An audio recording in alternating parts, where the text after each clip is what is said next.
SB online একাডেমিতে সকলকে স্বাগতম। আমি সুমন আছি তোমাদের সাথে। ছোট্ট বন্ধুরা, আজকে আমরা দ্বিতীয় শ্রেণীর ৯৮ পৃষ্ঠার মধ্যে যে অঙ্কগুলো রয়েছে এগুলোকে সবচেয়ে সহজ নিয়মে কিভাবে সমাধান করা যায় এই বিষয়টি শিখব।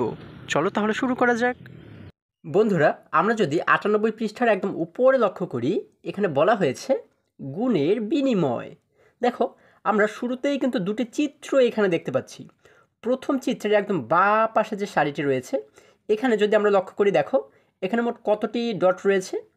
১, ২, ৩টি ডট রয়েছে, তাই না? এই জন্য আমরা কি করলাম, এখানে আমরা শুরুতে নিচে লিখে দিলাম হচ্ছে ৩। এখন আমরা যদি পাশে লক্ষ্য করি, দেখো এখানে এই যে তিনটি করে এক একটি সারিতে ডট রয়েছে, এরকম মোট কতটি সারি রয়েছে? ১, ২, ৩, ৪টি সারি। এজন্য আমরা কি করেছি, গুণ দিয়ে লিখলাম হচ্ছে ৪। যেহেতু ৪টি সারি রয়েছে এজন্য লিখলাম ৪। অর্থাৎ এই ৩-এর সাথে যদি আমরা ৪কে গুণ করি, তাহলে কিন্তু আমরা পেয়ে যাব যে এখানে মোট কতগুলো ডট রয়েছে। তাহলে আমরা জানি ৪ 12। তার মানে হচ্ছে আমরা বুঝতে পারছি যে এখানে মোট ডট রয়েছে 12টি। তোমরা কিন্তু চাইলে এখানে গণনা করে দেখতে পারো। এরপরে একই রকমভাবে যদি আমরা পাশের চিত্রটিকে লক্ষ্য করি, দেখো আমরা এখানে বাঁ পাশে যে সারিটি রয়েছে, এখানে লক্ষ্য করলে আমরা দেখতে পাচ্ছি কয়টি ডট রয়েছে? ১, ২, ৩, ৪টি ডট। এজন্য আমরা কি করেছি, শুরুতে লিখেছি ৪। এরপরে দেখো আমরা এবারে দেখি যে কতটি সারি রয়েছে। এরকম ১, ২, ৩টি সারি কিন্তু রয়েছে। এজন্য আমরা এখানে গুণ চিহ্ন দিয়ে লিখেছি ৩। অর্থাৎ ৪-এর সাথে যদি আমরা ৩কে গুণ করি তাহলে কত হয়ে যাবে? আমরা জানি ৪ 12। তার মানে এখানেও কিন্তু আমাদের মোট 12টি ডট রয়েছে। এখন বন্ধুরা, বিষয় হচ্ছে যে এই চিত্র এবং এই যে চিত্র, এই দুটি চিত্রের মধ্যে পার্থক্য হচ্ছে কি? এই দুটি চিত্রের মধ্যে পার্থক্য হচ্ছে এইখানে দেখো আমরা শুরুতে দেখতে পেয়েছিলাম যে এই সারিতে কতটি ডট রয়েছে? ১, ২, ৩টি, তাই না? এবং এই পাশে রয়েছে হচ্ছে ১, ২, ৩, ৪টি। এজন্য আমরা নিচে কি লিখেছি? ৩ গুণ ৪। এখন দেখো আমরা এই পাশে যদি লক্ষ্য করি, এখানে আমরা কি লিখেছি? এখানে যে ৩ গুণ ৪ লিখেছি, এটিকে কিন্তু উল্টো করে, হ্যাঁ, আমরা কিন্তু এখানে লিখেছি ৪ গুণ ৩। দেখো, যখন আমরা ৩ গুণ ৪ লিখলাম তখন আমাদের উত্তর হলো ১২, তাই না? আবার যখন এই দুটিকে আমরা উল্টো করে লিখেছি, ৪ গুণ ৩ লিখেছি, তখন আমাদের উত্তর হলো ৪ 12। তার মানে হচ্ছে, দেখো এই যে আমরা এই সংখ্যাগুলোকে উল্টো করে এখানে লিখেছি, মানে এই ৩-এর স্থানে ৪কে লিখেছি, ৪-এর স্থানে আমরা ৩কে লিখেছি। এই যে উল্টো করে লেখা, মানে স্থান পরিবর্তন করা, এটিকেই বলে হচ্ছে কি? বিনিময়। ঠিক আছে? তাহলে আমরা বুঝলাম যে আমরা যদি এই সংখ্যাগুলোকে বিনিময় করি, মানে স্থান যদি পরিবর্তন করি, তাহলে কিন্তু আমাদের উত্তর একই থাকবে। আমাদের উত্তরে কিন্তু কোনো পরিবর্তন হবে না, এটিই কিন্তু বলা হয়েছে। এখন দেখো আমরা পাশে যদি লক্ষ্য করি, এখানে আমরা একটি ছোট বক্স দেখতে পাচ্ছি। এখানে বলা হয়েছে ৩ সারিতে ৪টি করে মার্বেল ও ৪ সারিতে ৩টি করে মার্বেল, মোট মার্বেলের সংখ্যা সমান। দেখো এই চিত্রটি আমাদের কিন্তু এখানে দেখানো হয়েছে, হ্যাঁ, এবং এই যে গুণের ব্যাপারটা আমি তোমাদেরকে বুঝিয়েছি, এই ব্যাপারটি কিন্তু আমাদের এখানে বলা হয়েছে।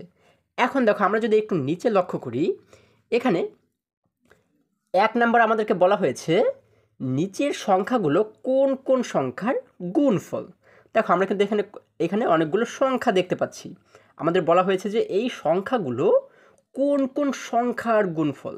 মানে যেমন আমাদের প্রথমে ১৬ রয়েছে, অর্থাৎ এই ১৬কে আমরা কোন কোন সংখ্যা দ্বারা গুণ করলে ১৬ পেতে পারি, সেটি কিন্তু আমাদের বের করতে হবে। একই রকমভাবে এই সংখ্যাগুলোকেও কিন্তু আমাদের সমাধান করতে হবে। তাহলে আমরা চলো ক নাম্বার প্রশ্নটির সমাধান করার চেষ্টা করি। বন্ধুরা, কতে আমাদের দেয়া রয়েছে হচ্ছে কত? ১৬, তাই না? আমরা কিন্তু দেখতে পাচ্ছি কতে দেয়া রয়েছে ১৬। এখন আমরা দেখব যে কোন কোন সংখ্যাকে গুণ করলে ১৬ পাওয়া যায়। আমরা এই ক্ষেত্রে যে কাজটি করব, আমরা তো অবশ্যই ১ থেকে ১০-এর ঘরের গুণের নামতা শিখেছি। আমরা এই গুণের নামতাগুলোকে পড়ে পড়ে কিন্তু আমরা বের করব যে কতকে গুণ করলে ১৬ হয়। যেমন আমরা যদি ধরো যে ১-এর ঘরের গুণের নামতা পড়ি, তাহলে কিন্তু আমরা ১-এর ঘরের গুণের নামতায় কিন্তু ১৬ পাবো না, কারণ আমরা সর্বোচ্চ যেটি পাই ১০ ১-এ ১০। দেখো আমরা যদি ১-এর ঘরের গুণের নামতা পড়ি, ১ ১-এ ১, ২ ১-এ ২, ৩ ১-এ ৩, ৪ ১-এ ৪, ৫ ১-এ ৫, ৬ ১-এ ৬, ৭ ১-এ ৭, ৮ ১-এ ৮, ৯ ১-এ ৯, ১০ ১-এ ১০। আমরা কিন্তু ১-এর ঘরের গুণের নামতায় ১৬কে পাচ্ছি না, তাই না? তাহলে এবারে আমরা দেখব যে ২-এর ঘরের গুণের নামতায় রয়েছে কিনা। আমরা জানি ২ ১-এ ২, ২ ২ ৪, ৩ ২ ৬, 4 দুগুণ 8, 5 দুগুণ 10, 6 দুগুণ 12, 7 দুগুণ 14, 8 দুগুণ 16, তাই না? তার মানে আমরা কিন্তু 2 এর ঘরের গুণের নামতায় 16কে পাচ্ছি। তাহলে আমরা কি পাচ্ছি? 2 গুণ 8, অর্থাৎ 8 দুগুণ 16 কিন্তু আমরা পাচ্ছি, তাই না? এরপরে 3 এর ঘরের গুণের নামতায় কি 16 রয়েছে? তোমরা কিন্তু এটি পড়ে কিন্তু বের করবে। আমরা জানি 3 এর ঘরের গুণের নামতায় 16 নেই। 4 এর ঘরের গুণের নামতায়, হ্যাঁ 4 এর ঘরের গুণের নামতায় কিন্তু রয়েছে। আমরা জানি 4 4 16। এরপরে 5 এর ঘরের গুণের নামতায় কিন্তু 16 নেই। তোমরা চাইলে কিন্তু এটিকে খুঁজে বের করবে। হ্যাঁ, আমি যদি প্রত্যেকটি ঘরের গুণের নামতা পড়ি, তাহলে যেহেতু আমার অনেক সময় লাগবে, এই জন্য আমি এগুলোকে পড়ছি না। তোমরা কিন্তু পড়ে এটিকে বের করবে। এরপরে 5 এর ঘরের গুণের নামতা 16 নেই, 6 এর ঘরের গুণের নামতাও 16 নেই, 7 এর ঘরেরও নেই, 8 এর ঘরে কিন্তু রয়েছে। আমরা জানি 8 দুগুণ 16, তাই না? এজন্য আমরা কি লিখব? 8 গুণ 2, অর্থাৎ 8 দুগুণ 16। এরপরে 9 এর ঘরে নেই, 10 এর ঘরে নেই। দেখো এখানে কিন্তু আমরা মোট 3টি লাইন আমরা এখানে পেয়েছি, তাই না? আমরা এখানে কি পেলাম? 2 এর সাথে 8কে গুণ করলে হয় 16, 4 এর সাথে 4কে গুণ করলে হয় 16, এবং 8 এর সাথে 2কে গুণ করলে হয় 16। তাহলে কিন্তু আমাদের এটিকে সমাধান করা হয়ে গেল। এরপর একই রকমভাবে খ নাম্বার প্রশ্নটি যদি আমরা দেখি, খ নাম্বারে আমাদেরকে বলা হয়েছে, দেখো খ নাম্বারে কিন্তু বলা হয়েছে 24। আমরা এখানে দেখতে পাচ্ছি খতে বলা হয়েছে 24, অর্থাৎ আমরা যদি এবারে 24কে এখানে লিখে দিই এবং আমরা যদি বের করার চেষ্টা করি যে কোন কোন সংখ্যাকে গুণ করলে 24 হয়, আমরা 2 এর ঘরের যদি নামটা পড়ি তাহলে কিন্তু আমরা 24কে পাবো না, তাই না? কারণ হচ্ছে আমরা জানি সর্বোচ্চ 2 এর ঘরের নামটা পড়তে আমরা সর্বোচ্চ কোন পর্যন্ত পড়ি? 10 দুগুণ 20 পর্যন্ত কিন্তু আমরা পড়ি, তাই না? তার মানে কিন্তু 24 20-এর চেয়ে অনেক বড়, যেহেতু এজন্য 2 এর ঘরে কিন্তু আমরা 24কে পাচ্ছি না। এরপরে আমরা কি করব? 3 এর ঘরে দেখব। আমরা জানি 3 একে 3, 3 দুগুণ 6, 3 3 9, 3 4 12, 3 5 15, 3 6 18, তারপরে হচ্ছে 3 7 21, 3 8 24। আমরা জানি 3 8 24, অর্থাৎ 3 এর সাথে 8কে গুণ করলে হয়ে যায় 3 8 24। এরপরে 4 এর ঘরটা যদি আমরা দেখি, দেখো 4 একে 4, 4 দুগুণ 8, 3 4 12, 4 4 16, 4 5 20, 4 6 24। আমরা জানি 4 6 24। তাহলে আমরা কি লিখব? 4 গুণ 6, অর্থাৎ 4 6 24। এরপরে 5 এর ঘরে কিন্তু আমরা 24 পাবো না। 6 এর ঘরটা যদি লক্ষ্য করি, দেখো 6 একে 6, 6 দুগুণ 12, 3 6 18, 4 6 24, অর্থাৎ 6 এর সাথে যদি আমরা 4কে গুণ করি তাহলে হয়ে যাবে 4 6 24, তাই না? এরপরে আমরা যদি দেখো 7 এর ঘর লক্ষ্য করি, 7 এর ঘরে কিন্তু আমরা 24কে পাবো না, 8 এর ঘরে গিয়ে কিন্তু আবার পাবো। আমরা জানি 8 একে 8, 8 দুগুণ 16, 3 8 24, অর্থাৎ 8 এর সাথে যদি আমরা 3কে গুণ করি 3 8 24 কিন্তু আমরা পেয়ে যাব। তাহলে কিন্তু আমাদের এটিকে বের করা হয়ে গেল। এরপরে যদি 9 এর ঘর আমরা দেখি, 9 এর ঘরেও কিন্তু 24 নেই, 10 এর ঘরেও 24 আমরা পাবো না। তোমরা কিন্তু, আমি বারবার বলছি, তোমরা কিন্তু প্রতিটি ঘরের গুণের নামটা পড়ে এটিকে বের করবে, ঠিক আছে? তাহলে আমাদের কিন্তু খ নাম্বার সমাধান করা হয়ে গেল। এরপরে যদি আমরা গ নাম্বারে লক্ষ্য করি, দেখো গতে আমাদেরকে বলা হয়েছে 36, অর্থাৎ এবারে আমরা গ নাম্বার দিয়ে লিখব হচ্ছে, আমরা গ দিয়ে লিখব হচ্ছে 36। এখন আমরা দেখব যে কোন কোন সংখ্যাকে গুণ করলে 36 পাওয়া যায়, তাই না? আমরা 1 এর ঘরে কিন্তু 36 পাবো না, 2 এর ঘরেও 36 পাবো না, 3 এর ঘরেও আমরা 36 পাবো না, আমরা 4 এর ঘরে কিন্তু পাবো। আমরা জানি 4 একে 4, 4 দুগুণ 8, 3 4 12, 4 4 16, 4 5 20, 4 6 24, 4 7 28, 4 9 36। আমরা জানি 4 9, অর্থাৎ 4 গুণ 9কে আমরা যদি 4 এবং 9কে গুণ করি তাহলে হয়ে যাবে 4 9 36। আমরা লিখে দিলাম 36। এরপরে 5 এর ঘরে কিন্তু আমরা 36কে পাবো না। 6 এর ঘরে যদি দেখি, দেখো 6 একে 6, 6 দুগুণ 12, 3 6 18, 4 6 24, 5 6 30, 6 6 36, অর্থাৎ 6 এর সাথে যদি আমরা 6কে গুণ করি তাহলে হয়ে যাবে 6 6 36। এরপরে দেখো 7 এর ঘরে কিন্তু আমরা 36কে পাবো না, 8 এর ঘরেও পাবো না। তোমরা কিন্তু গণনা করে দেখবে। এরপর 9 এর ঘরে আমরা পাবো। দেখো 9 একে 9, 9 দুগুণ 18, 3 9 27, 4 9 36। আমরা জানি 4 9-এ হয় 36, তাই না? তার মানে আমরা লিখবো হচ্ছে 9 গুণ 4, 4 নং 36। তারপরে 10-এর ঘরেও কিন্তু আমরা 36কে পাচ্ছি না, তার মানে হচ্ছে এটিই হচ্ছে আমাদের উত্তর। এরপরে দেখো এখানে আরও একটি অঙ্ক রয়েছে ঘ নাম্বারে। আমাদের ঘ নাম্বারে বলা হয়েছে, দেখো আমরা যদি এখানে বইয়ে লক্ষ্য করি, আমাদের ঘ নাম্বারে বলা হয়েছে হচ্ছে 63, আমরা দেখতে পাচ্ছি 63। এবারে আমরা যদি 63 এখানে লিখি দেখো, এবং আমরা যদি বের করার চেষ্টা করি যে কোন কোন সংখ্যাকে গুণ করলে 63 হয়, তাহলে আমরা 1-এর ঘরের গুণের নামতে 63কে পাচ্ছি না, 2-এর ঘরেও পাচ্ছি না, তারপরে হচ্ছে 3-এর ঘরে কিন্তু আমরা পাচ্ছি না, 4-এর ঘরেও পাবো না, 5-এর ঘরেও পাবো না, 6-এর ঘরেও পাবো না, 7-এর ঘরে দেখি আমরা 7-এর ঘরে পাওয়ার একটি সম্ভাবনা রয়েছে। আমরা যদি দেখি দেখো 7 একে 7, 7 দুগুণে 14, 3 7 21, 4 7 28, 5 7 35, 6 7 42, 7 7 49, 7 8 56, 7 নং 63। আমরা কি পাচ্ছি? 7 গুণ 9 অর্থাৎ 7 নং 63। এরপরে 8-এর ঘরেও আমরা 63 পাবো না, 9-এর ঘরে যদি দেখি দেখো 9 একে 9, 9 দুগুণে 18, 3 নং 27, 4 নং 36, 5 নং 45, 6 নং 54, 7 নং 63। আমরা যা পাচ্ছি হচ্ছে 9 গুণ 7 অর্থাৎ 7 নং 63। এরপরে রইল কত? 10-এর ঘর। 10-এর ঘরেও কিন্তু আমরা 63কে পাবো না, তার মানে আমাদের হচ্ছে এতটুকুই উত্তর।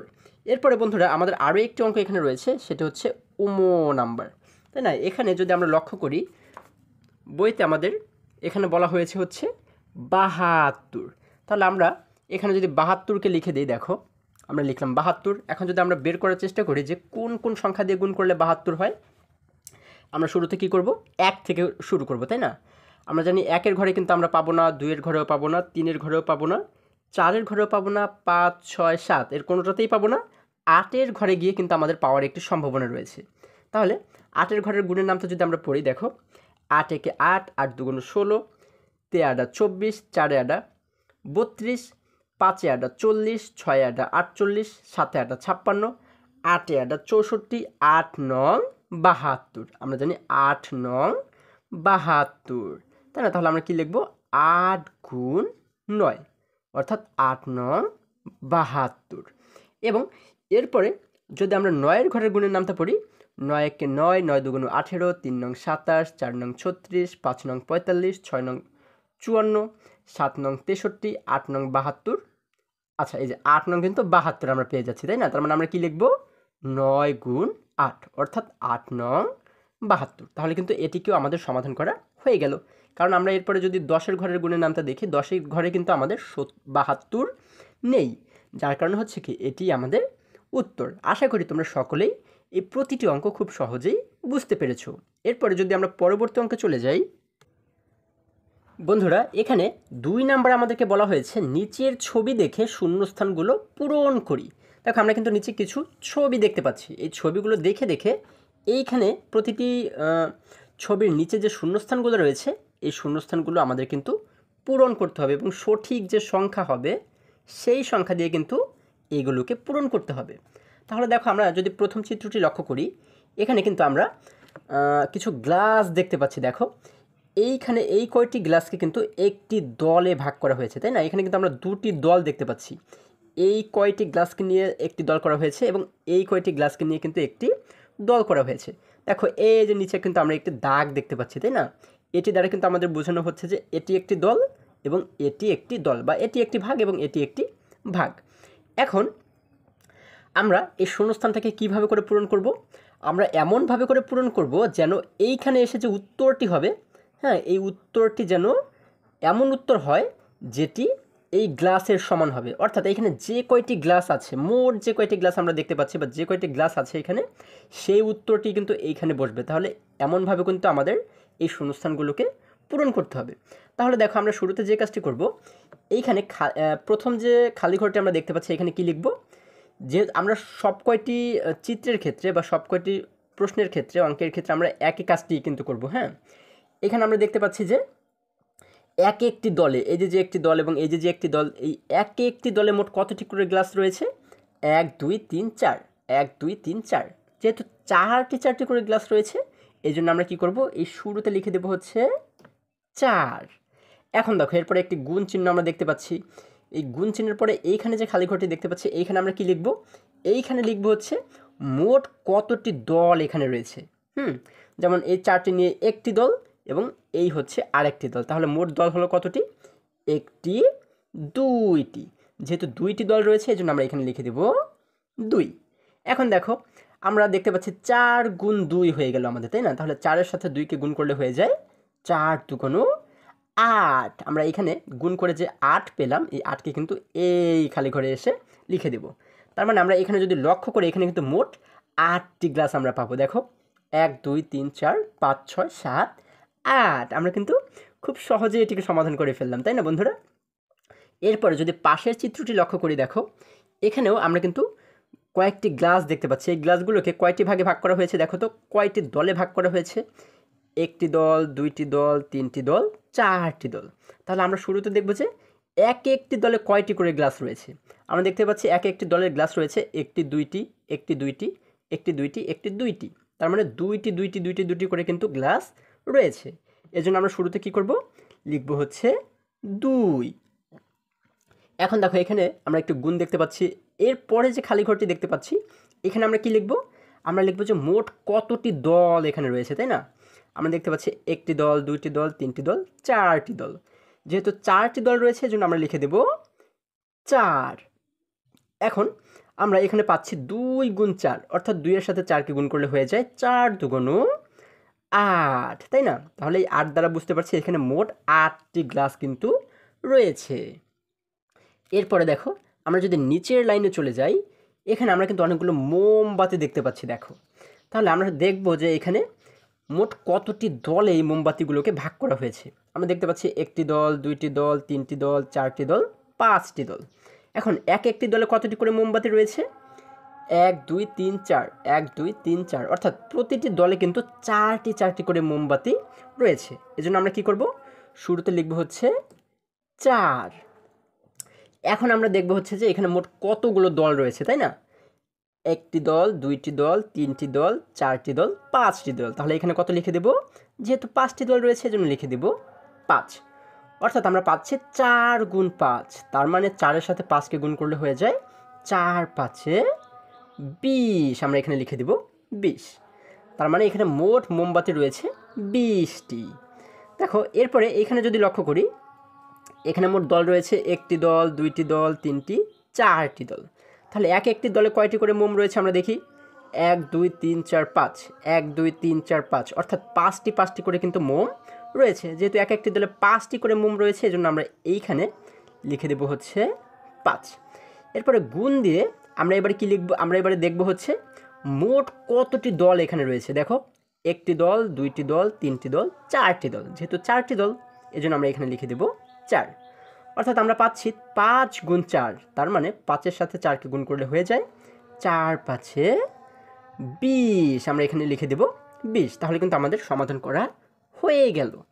এরপরে দেখো আমরা যদি আরেকটু নিচে লক্ষ্য করি এখানে আমরা দেখতে পাচ্ছি যে এখানে কিন্তু অনেকগুলো ডট রয়েছে, তাই না? তাহলে এই ডটগুলোকে মোট কতটি ভাগে ভাগ করা হয়েছে? একটি ভাগ, 2টি ভাগ, 3টি ভাগ, 4টি ভাগ, বা 4টি দলে কিন্তু ভাগ করা হয়েছে। এখন এক দলে কতটি করে ডট রয়েছে? 1 2 3 4 5 6, 6টি করে কিন্তু রয়েছে, তাই না? এই জন্য আমরা প্রথম খালি ঘরে লিখে দেব 6, তাই না বন্ধুরা? এরপরে আমরা দেখব কি এখানে মোট কতটি দল রয়েছে, তাই না? আমরা দেখতে পাচ্ছি একটি দল, 2টি দল, 3টি দল, 4টি দল। যেহেতু 4টি দল তাহলে এখানে কত লিখবো বন্ধুরা? হ্যাঁ, তোমরা ঠিকই ধরেছো, আমরা এখানে লিখে দেব 4। অর্থাৎ 6-এর সাথে 4কে গুণ করলে হয়ে যায় 4 ছক 24। আমরা এখানে লিখে দেব 24। একই রকমভাবে যদি আমরা পাশে লক্ষ্য করি এখানেও কিন্তু অনেকগুলো ডট আমরা দেখতে পাচ্ছি। তাহলে এই ডটগুলোকে কতটি ভাগে ভাগ করা হয়েছে? 1 ভাগ, 2 ভাগ, 3 4 5 6টি ভাগে বা 6টি দলে ভাগ করা হয়েছে। এখন এক দলে কতটি করে ডট রয়েছে দেখো তো। 1 2 3 4, 4টি করে যেহেতু ডট রয়েছে তার মানে আমরা এই প্রথম ঘরে লিখে দেব হচ্ছে 4। এখন দেখো আমরা এবারে গুণ দিয়ে এইখানে লিখবো হচ্ছে কি, আমরা দেখব যে কতটি দল এখানে রয়েছে, তাই না? একটি দল, 2টি দল, 3টি দল, 4টি দল, 5টি দল, 6টি দল। যেহেতু 6টি দল এই জন্য আমরা এখানে লিখে দেব 6। অর্থাৎ আমরা পাচ্ছি 4 গুণ 6। তার মানে 6-এর সাথে 4কে গুণ করলে হয়ে যায় 4 ছক 24, তাই না? তার মানে আমাদের এখানে উত্তর দাঁড়ালো হচ্ছে 24। বন্ধুরা এখন দেখো, যদি আমরা একটু নিচে লক্ষ্য করি, এখানে আমাদের বলা হয়েছে উপরের প্রতি ক্ষেত্রে আমরা কি দেখি? সংখ্যা বিনিময় করে গুণ করলে গুণফলের কোনো পরিবর্তন হয় না। আচ্ছা, সংখ্যার বিনিময়টা তোমরা অবশ্যই বুঝতে পেরেছো। যেমন দেখো, আমরা যদি এই চিত্র দ্বারা এবারে একটু বোঝার চেষ্টা করি, এখানে আমরা শুরুতে লিখেছিলাম 4 গুণ 2, আমরা কিন্তু শুরুতে লিখেছিলাম 4, তাই না? এবং এই কথাটিকে কিন্তু আমরা এই পাশে এসে উল্টো করে লিখে দিয়েছি। দেখো, আমরা এখানে লিখেছিলাম 4 গুণ 2, কিন্তু এখানে লিখেছি 2 গুণ 4, তাই না? তার মানে আমরা আগে লিখেছি 2 এবং পরে লিখেছি 4। কিন্তু যখন আমরা এই সংখ্যাগুলোকে বিনিময় করলাম, মানে আগে পরে লিখলাম, তখন কিন্তু আমাদের উত্তর কোনো পরিবর্তন হয়নি। দেখো, এখানেও আমাদের উত্তর হয়েছে 8, এবং যখন আমরা এই দুটিকে উল্টো করে লিখলাম, 4 গুণ 2 এর জায়গায় যেহেতু 2 গুণ 4 লিখলাম, উল্টো করে লিখলাম, তখনও কিন্তু আমাদের উত্তর হয়েছে 8। তাহলে এটি আমাদের বলা হয়েছে যে সংখ্যা বিনিময় করে যদি আমরা গুণ করি, তাহলে কিন্তু গুণ যে ফলটা আমরা পাবো, মানে আমরা যে উত্তরটি পাবো, এই উত্তরের কিন্তু কখনো কোনো পরিবর্তন হবে না, আমরা একই রকম উত্তরই কিন্তু পাবো। এটি আমাদের এখানে বলা হয়েছে। আশা করি এই পৃষ্ঠার প্রতিটি অঙ্ক তোমরা খুবই সুন্দরভাবে বুঝতে পেরেছো। বন্ধুরা, আজকে আমাদের এই পর্যন্তই। আবারও দেখা হবে পরবর্তী ভিডিওতে। আর হ্যাঁ, তোমরা যদি আমার চ্যানেলে নতুন হয়ে থাকো, তাহলে অবশ্যই চ্যানেলটি সাবস্ক্রাইব করে পাশে থাকো, যেন আমার যে কোনো ভিডিও আপলোড করার সাথে সাথে তোমরা খুব সহজেই সেটি পেতে পারো। সকলে ভালো থাকো, সুস্থ সবল থাকো, এই কামনা করে শেষ করছি। ধন্যবাদ সকলকে।